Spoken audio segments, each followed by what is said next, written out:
Tàu trâu nước tỏ ca, Giê-xu cho bao dê và cò theo người tự cử rạc, mù cho ít kho, và lời chê mù sầu lưu trong xia.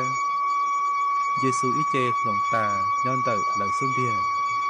Nếu luôn chơi mua, chìn ra ia, dòng lì đi lúc nô, lì cho đi cho chì đất bao, lì khó bọc chê.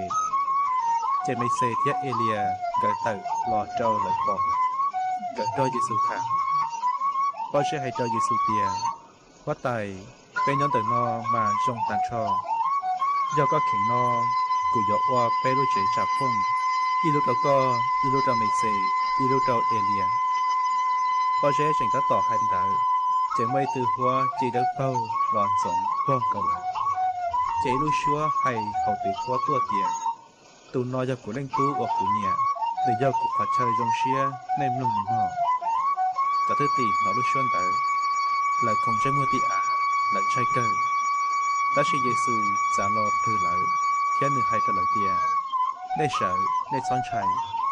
Trả lời cho muôn chia, chỉ bỏ lên tư lì, cơ cho Giê-xu tới lên sư. Thở lần cây sầu trong lò, Giê-xu xử lợi tìa. Nên sóc kia khó nên tàu bỏ nó trở lên tư lì. Nên tỏ gõ nên lên tú sợ hậu cho tuột trở lo cho.